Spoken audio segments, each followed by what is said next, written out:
Onde estão as pessoas com deficiência na cultura? Onde estão as pessoas com deficiência na cidade de Vinhedo? Quem são essas pessoas e o que elas fazem? Esse é o podcast do Rotas Acessíveis, onde damos visibilidade para artistas DEF. Eu sou a Fernanda Albino, mais conhecida como Ferzinha, e te convido a conhecer a pessoa entrevistada de hoje. Então, bora de entrevista! Oi pessoal, estamos aqui para mais um podcast aqui do Rotas Acessíveis. E eu sou a Fernanda, mais conhecida como Ferzinha. Eu sou uma mulher de estatura média, pele clara, cabelos e olhos castanhos escuros. Estou usando um óculos de armação azul esverdeada ou verde azulada, um cropped azul e uma calça preta. E hoje eu estou aqui com a queridíssima Isadora. Oi gente, tudo bom? Eu tô aqui hoje invertendo um pouco os papéis. Já entrevistei a Fer e hoje eu tô aqui como entrevistada também. A gente tá aqui num espaço aberto, né?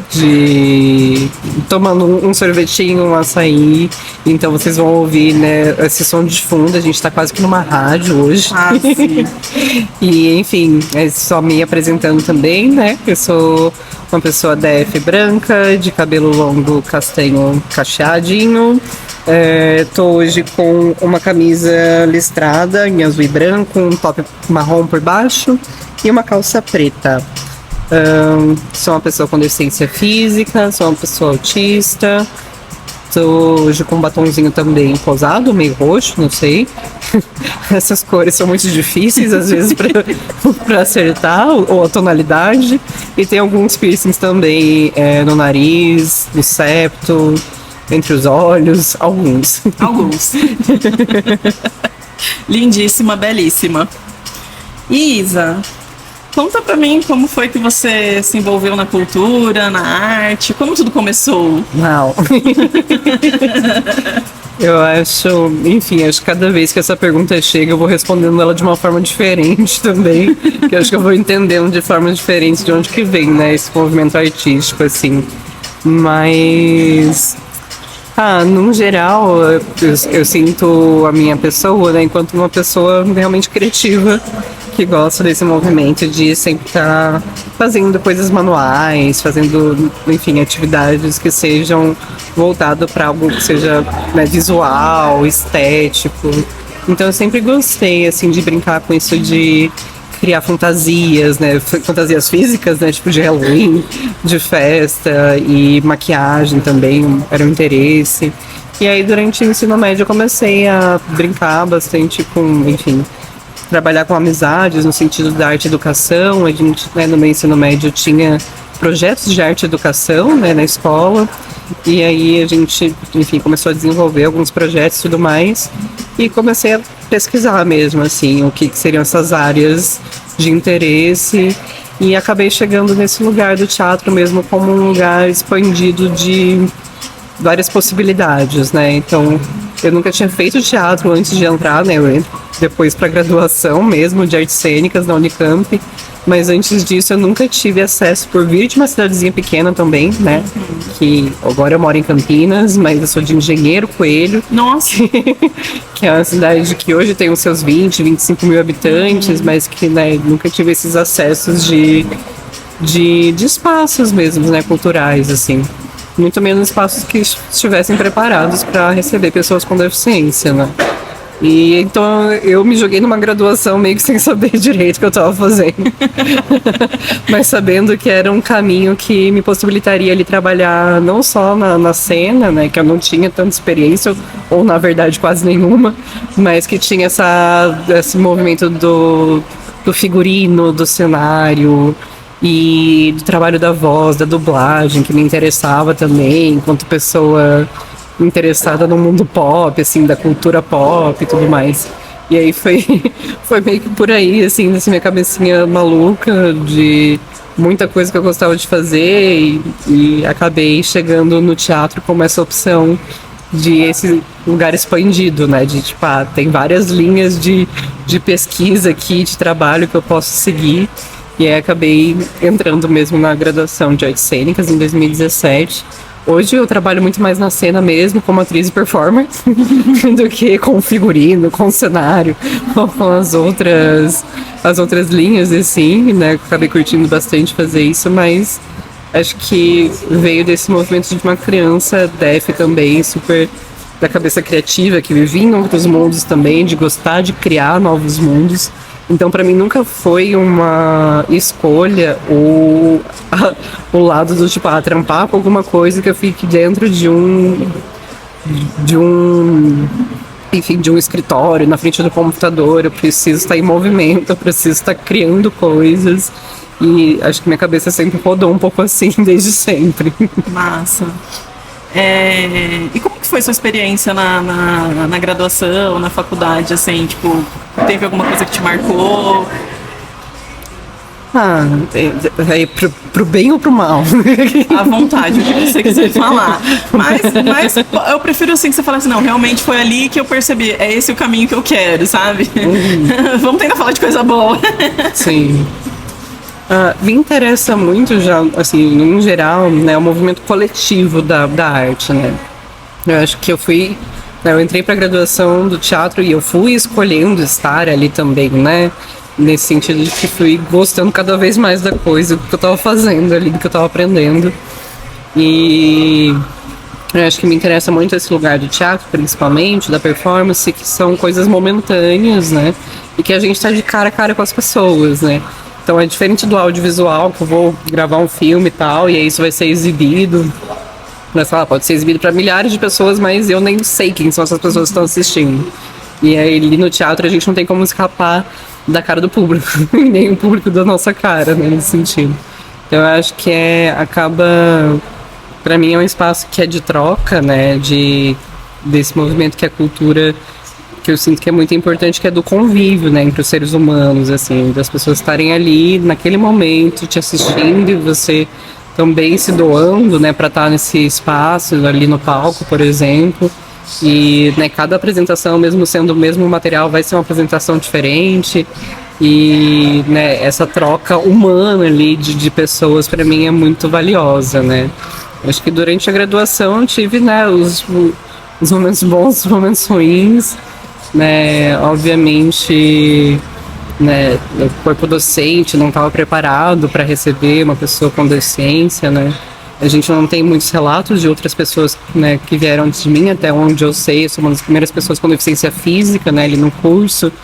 E aí é isso, né, uma pessoa com deficiência física num curso de teatro, que é um curso de trabalho físico, corporal. Então, tive bastante perrengue em alguns momentos, mas eu acho que isso é muito nessa relação mesmo entre as pessoas, né, nessa discussão de que às vezes vão ter pessoas que não estão preparadas e têm medo de chegar em você, de te perguntar como que seu corpo funciona, de adaptar alguma coisa, ao mesmo tempo que vão ter pessoas que são pessoas humanas, que estão ali, que estão afim, que se interessam, que perguntam minimamente, você tá bem, você tá curtindo, tá dando certo, né? E acho que você não precisa ter um curso de acessibilidade para saber receber uma pessoa, né? E eu acho que isso é em todos, né? Isso reverbera em todos os anos da minha vida enquanto pessoa com deficiência. Em lugares que a gente chega, a galera se assusta, né? Já não fala mais com você, com medo de falar alguma coisa errada e tal. E tem lugares que, enfim, de pessoa para pessoa vão te receber bem só pela vontade de te receber, de serem empáticas, né? Enfim, com as diferenças dos nossos corpos também. E aí isso foi muito presente, né, ambas as coisas durante a graduação, mas eu fui me interessando cada vez mais por esse lugar de poder criar também novos mundos, né. Eu sou muito fantasiosa na minha cabeça, então eu gosto mesmo da coisa da fantasia, que é a gente poder largar o típico do cotidiano e inventar os novos mundos possíveis e ser também criaturas diferentes todos os dias, personagens diferentes, e enfim. E acho que tudo isso pra mim é muito precioso nesse trabalho. É difícil. Imagino. É cansativo. Trabalhar com gente sempre dá trabalho. Com certeza. E aí, Mas eu não largo mão desse lugar de estar, né, em contato com as pessoas. Você é guerreira, né? Aí sim você é guerreira, porque trabalhar com pessoas, olha, tem que ser guerreira, viu? Isso sim, quando fala assim, ai, nossa, ela é guerreira. Eu falo, porque eu trabalho com pessoas. Sim. Aí eu sou guerreira mesmo, porque olha... Exatamente. Isa, por falar em criar, você tá rodando aí, né? Sim. Com vários trabalhos. Conta pra gente um pouquinho. Esse ano eu tô com uma circulação, né, do edital de financiamento, que é o PROAC, que é o nosso edital de financiamento estadual, né, aqui do estado de São Paulo. E aí eu tô circulando com um espetáculo e uma performance, né? O espetáculo é o Inunda-me e a performance é o Deforma. Né? Na performance em si eu falo mais sobre a relação da deficiência e do artista com deficiência, de referências e tal. E no espetáculo é mais realmente, né, o formato teatro mesmo, é uma história inventada, criada, né, que não tem nada a ver sobre a deficiência em si, mas que eu trago nos dois trabalhos a perspectiva da acessibilidade como um caminho, né, de criação, né, para além do, eu não contratei, né, ninguém, o intérprete de Libras não foi contratado para estar ali naquele momento, durante aquela 1 hora, né, a intérprete de Libras, ela acompanha o processo desde o princípio, né, os ensaios, faz parte da equipe, faz parte também do elenco, né, assim como a audiodescrição, que também é um material. Na performance sou eu mesmo enquanto performer, que audiodescrevo, assim como a gente chega aqui, né, e traz as nossas descrições, a descrição do espaço. No espetáculo é uma audiodescrição que a gente chama de aberta, que é em microfone, né, então assim, todo mundo escuta, não é só para pessoa com deficiência, né, para todo mundo que tiver, todo mundo vai assistir o mesmo espetáculo, com os mesmos recursos. E assim a gente consegue fazer com que as pessoas, para quem não conhece, aprenda o que é, como que funciona e saber que isso existe, né? E também, enfim, cria um espaço ali que é igual para todo mundo, né? Não é tipo, a pessoa com deficiência vai chegar, então a gente vai colocar ali naquele espaço, com aquele recurso ali para ela. É uma acessibilidade geral que também é parte da construção do próprio material artístico, né? E aí estamos rodando por 9 cidades, a gente já fez 5 agora. Nossa. E aí faltam 4 ainda. Até outubro a gente está em algumas cidades, em alguns espaços, né, rodando principalmente interior e litoral paulista. E isso tem sido super, enfim, uma puta relação mesmo que a gente consegue fazer com cidades, principalmente pensando no interior, né, que a gente sabe que a gente vai para a capital tem mais espaços acessíveis, tem mais oportunidades e tal, mas no interior a gente ainda está discutindo, né, a acessibilidade como propostas, como, né, enfim, como necessário. E aí a gente consegue ali mediar um pouco, né, as pessoas para que elas também, né, através do material artístico consigam visualizar que é muito mais do que só colocar ali, tá ali no espaço, né? Pode ser algo muito maior, pode ser algo artístico, pode ser algo, né, que vire seu trabalho também, né? Porque eu já tive a experiência de estagiar como professora de teatro, né, com um grupo de adolescentes e tal, e falando sobre isso, hoje eu tenho uma das alunas que virou intérprete de Libras, né, só porque que ali, enfim, conheceu, curtiu e tudo mais. Então são processos que a gente vai fazendo para que as pessoas se conscientizem, né, desses trabalhos também. E você falou algumas coisas aí, né, por exemplo, da descrição, que é para todos, né, isso já dá pra gente fazer um gancho com a cultura de acesso, né. Quer falar um pouquinho pra gente, até pra quem não conhece, não sabe o que é cultura de acesso? Massa.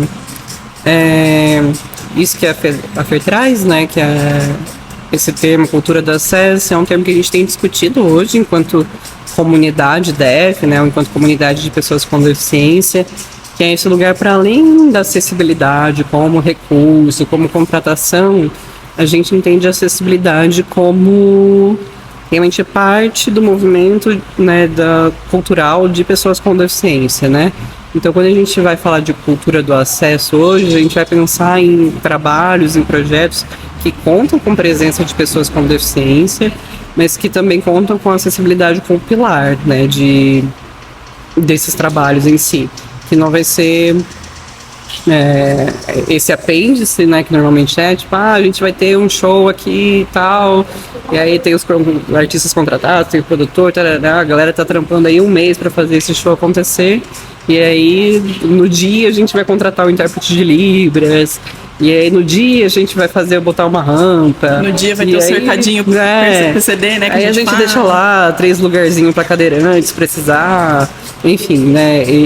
Esse é uma acessibilidade de apêndice, né? Que ela aparece ali na necessidade do momento e tal, mas ela não é pensada antes, né? Quando a gente pensa em cultura do acesso, a gente pensa no movimento cultural que já tem essa acessibilidade como pilar, né? Então, se eu vou construir um espaço cultural, que esse espaço seja construído já pensando em acessibilidade. Se eu vou fazer um projeto do zero, que, né, enfim, os outros trabalhadores da acessibilidade sejam também parte da equipe, assim como, né, eu equivalo muito assim, né, o nosso trabalho enquanto profissionais da acessibilidade como os técnicos, né, por exemplo, do teatro, né?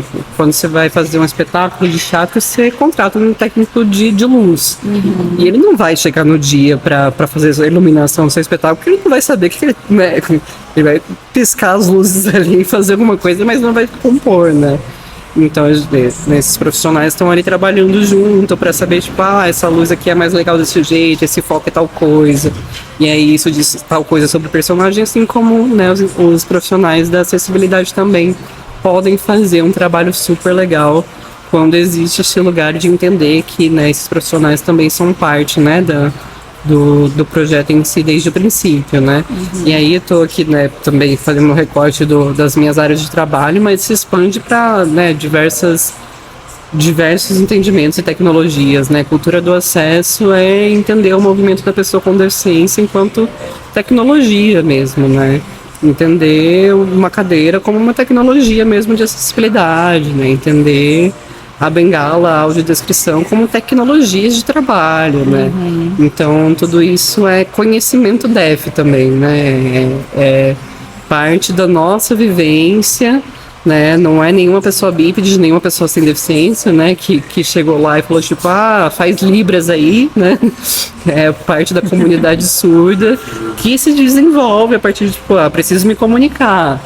Não ouço, e aí, né, cria essas tecnologias para existir, né, culturalmente. Tudo isso a gente chama de cultura, né, que é um movimento de criar uma língua nova, de criar, né, criar assim no dia a dia, né, porque ninguém para e pensa, tipo, hoje vou criar uma coisa nova.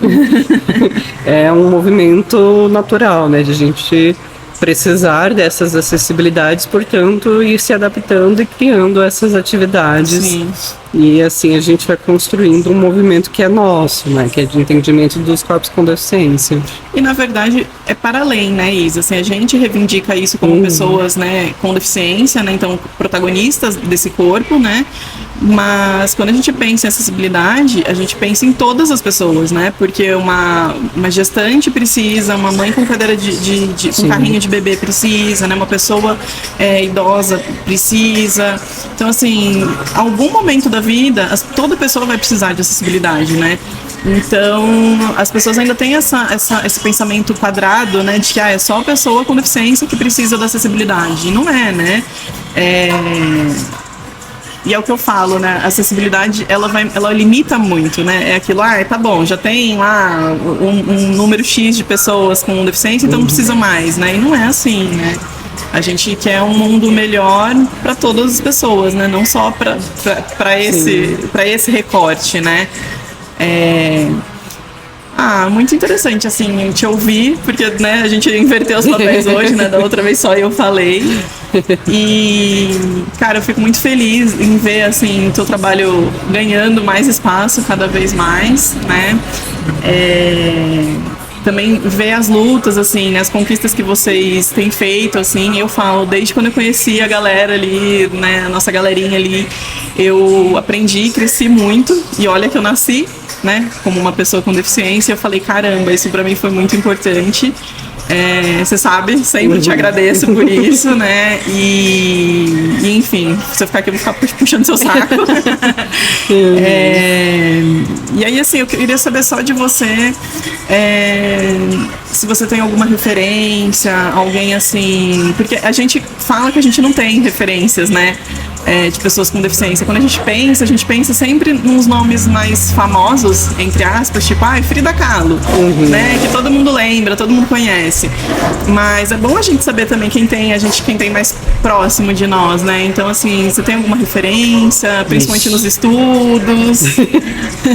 A gente poderia ficar aqui mais uma hora falando as minhas referências possíveis, mas de verdade mesmo, até deixando aqui caso alguém queira pesquisar, mas eu fiz meu mestrado, né, já terminei faz mais de um ano e tal, e é basicamente, né, meu mestrado é uma pesquisa sobre a ancestralidade da pessoa com deficiência. E essa ancestralidade é pesquisar realmente as referências, né, de pessoas que vieram antes de nós, assim, que vieram trazendo esse movimento cultural, que vieram trazendo o movimento social também. E aí, você tem uma renca de gente, né? que, né, tem o material disponível aí, depois eu deixo nas minhas redes e tal, mas para as pessoas acessarem enquanto referência até acadêmica, assim, né, mas normalmente eu trago alguns nomes que para mim foram muito importantes durante, né, esses processos também. O primeiro deles é a Stella Lapone, que é diretora, inclusive, da Performance Cada Forma, que foi minha orientadora durante o mestrado também, que é uma artista def importantíssima no cenário que a gente tem nacional, né, que vai trazer o conceito do corpo intruso enquanto um movimento mesmo social e cultural de pensar, né, a pessoa com deficiência ali. Eduó também, que foi minha banca no mestrado, tô muito chique. Que chique! Nossa, essa informação eu não sabia. Edu foi minha banca, né? Edu é um dançarino cadeirante gigantesco, né? Ele é professor na Federal da Bahia, no curso de dança, que pensa também muito das terminologias que a gente usa hoje, como bípede, por exemplo, que é essa terminologia que a gente tem usado para chamar, né, para identificar pessoas sem deficiência. E aí a gente tem a Anaí Guedes também, que é antropóloga, que vai, né, que traz muito dos conceitos que a gente entende hoje também de sociais sobre a deficiência, que vai traduzir o capacitismo para o Brasil, que vai, enfim, entre muitas outras pesquisas atuais que a gente tem, né, sobre a deficiência e tudo mais. Enfim, acho que esses 3 nomezinhos principais, assim, que foram importantes para mim nesse caminho, mas aí a gente tem também uma leva de, tipo, amigos do cotidiano, que para mim são referências, assim, como Natiele Vogel, que foi minha parceira também no mestrado, Fernanda, né? A Ferzinha, que lindeza. Além desse movimento todo maravilhoso que você faz, que também é artista, que também é bordadeira, que também é fotógrafa. E, enfim, tem mais uma galera, assim. Deixo o convite para quem estiver ouvindo a gente, né? Eu faço a coordenação de um espaço em Campinas, um espaço cultural, que é a Sala dos Toninhos. E lá hoje a gente tem exposto, né, uma exposição que é sobre a cultura def, né, que eu montei e abri o ano passado, e tá lá, vai ficar lá por um tempo, essa exposição também. E lá nas paredes a gente colou, né, a gente fez uma curadoria de alguns artistas que já são muitos lá, mas são só parte de todo esse movimento, né? E aí a gente tem fotos de, né, dezenas de artistas ali nas paredes da feira também. Mas não tem foto de artistas defs, tem obras de artistas defs, tem placas com os conceitos, né, escrito mesmo em texto para as pessoas conhecerem, com o nome de cada pessoa que pensou, né, que traz esse conceito pra gente hoje. Tem grafite, tem música, tem, enfim, tem um monte de coisa lá exposta e que a gente abre também, né, para receber ali outros artistas com deficiência. Ainda não é um espaço 100% acessível porque é um espaço de ocupação cultural, né, a gente depende do nosso coletivo mesmo, enquanto artistas ali brigando para que tenham, né, mais acessibilidades. Mas aos pouquinhos a gente tá indo. E é isso, o importante é isso, é a gente ocupar esses espaços, né? Foi o que eu acho que isso eu posso falar que foi o que eu a coisa mais forte que eu aprendi com você é essa, a gente ocupar esses espaços, né? Porque ocupando esses espaços é que a gente vai conseguir visibilidade, mostrar que a gente está ali, né? E aí sim conseguir acessibilidade, conseguir que os espaços sejam adequados, né? Mas a gente precisa ocupar esses espaços, porque senão eles não são feitos pensados em nós, né? Então é isso, vamos lá, vamos com a nossa turma, né? Vamos com o nosso bonde def e a gente não vai regredir, né? A gente tá cada vez ganhando mais espaços e ocupando mais espaços, né? Isa, eu queria te agradecer muito por toda a parceria, por ter aí se disponibilizado, enfim, por tudo, por toda a troca sempre. Poderia ficar aqui babando, né? Tudo nosso. É isso. Obrigada. Deixa agora as suas redes sociais. Se quiser abrir o coração, enfim, agora o microfone é seu, fica à vontade.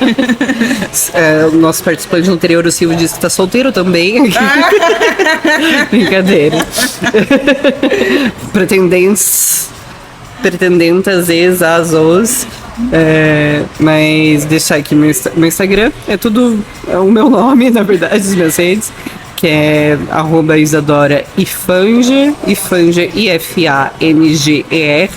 do jeito que se pronuncia mesmo, só parece estranho, mas lá no Instagram eu posto, né, divulgo as atividades que estão rolando e tal, espetáculos. Não é tão organizado assim, mas eu tento fazer o meu melhor.